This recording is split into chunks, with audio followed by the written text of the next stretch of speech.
A promise usually dies the moment it's spoken. This one survived a full year, crossed into a completely different concert, and ended up opening someone else's tour. That's the version Xiao Zhan told on a Beijing stage this week, and it's worth slowing down on before you accept it. This is Rabbit News Hallyu. Here's what actually happened. Xiao Zhan appeared as the sole guest performer on the opening night of Na Ying's I'm Here Because You're Here tour in Beijing. He rehearsed the day before, ran through 3 songs, and on stage gave 2 answers when Na Ying asked why he came at all. Because you're here, I came, and if I promised, I have to keep my word. Both sound warm. Both sound simple. Neither one is the most interesting part of the story. The interesting part is where the promise was actually made. Not backstage at Na Ying's own show. Not in a phone call with her management. It was made at somebody else's concert, Li Jian's, a year earlier, when Na Ying asked in passing whether Xiao Zhan might come to one of her future shows. He said yes on the spot.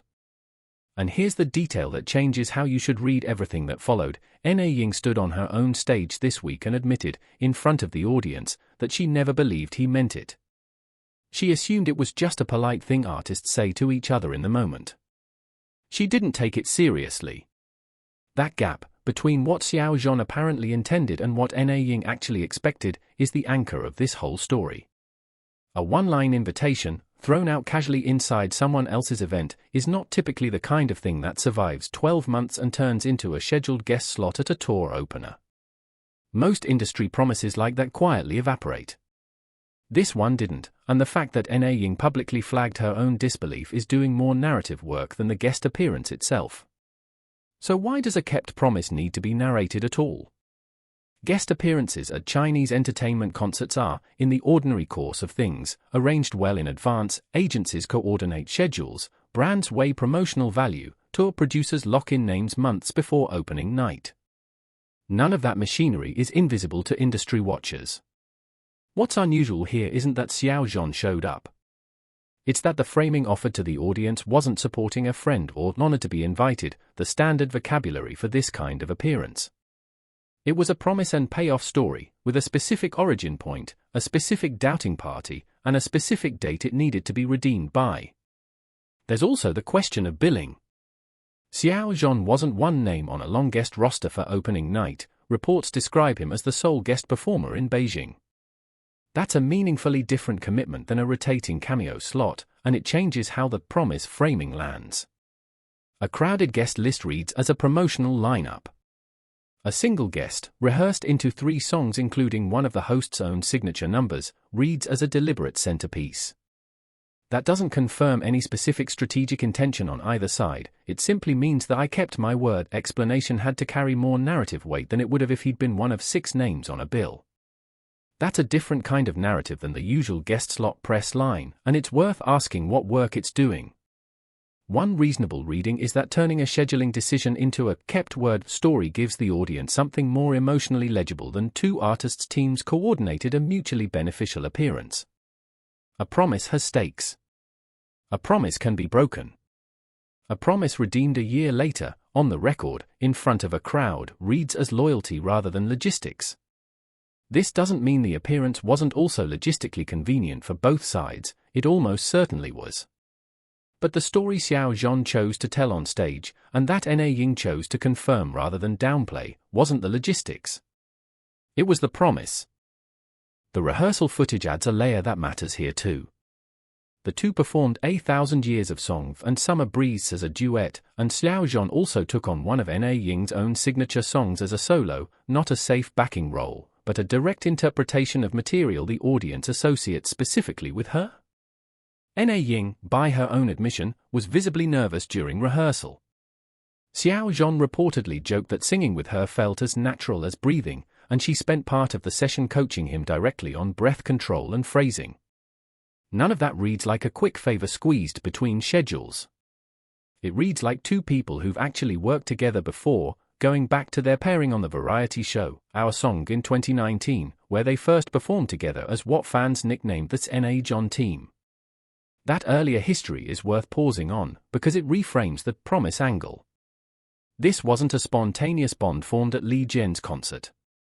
It was a callback to a working relationship that already existed, one where Na Ying had presumably seen Xiao Zhan's professionalism up close before. Which raises the real question: if they already had that history, why did Na Ying doubt the promise at all? The most consistent answer is also the least dramatic one. Casual invitations between artists are common, rarely followed through, and Na Ying's skepticism wasn't about Xiao Zhan specifically. It was about how these offers usually go. That's precisely what makes her on-stage admission function as validation rather than routine thanks. It's worth being precise about what this incident does and doesn't tell us about the wider industry. One appearance, however well documented, isn't proof that Chinese entertainment guest slots are generally built around personal debts rather than promotional calculation, that would be reading far more into a single case than the evidence supports. What this incident does illustrate, narrowly, is one way an ordinary scheduling decision can be repackaged for an audience, not as a business arrangement, but as an interpersonal one, with a beginning, a doubt, and a resolution built in. Whether that packaging reflects a broader shift in how C-ent productions frame guest appearances, or whether this is simply how these two specific artists chose to tell their own story, isn't something a single concert can settle. Even the wardrobe choices carry a small signal, if you're willing to read them narrowly rather than dramatically. During rehearsal, Xiao Zhan wore an off-duty mix, an Ami polo, WE11 dun shorts, Gucci sneakers, nothing engineered for cameras. For the actual performance, he changed into a printed white shirt from Viviano's Spring/Summer 2027 menswear line. That's a standard before or after for any concert guest: rehearsal casual, performance formal. It doesn't prove intention or effort beyond what any professional appearance requires. But it does confirm that this wasn't a walk-on stunt. There was a full rehearsal day, coaching, and a wardrobe change built around a genuine performance slot, not a 2-minute cameo.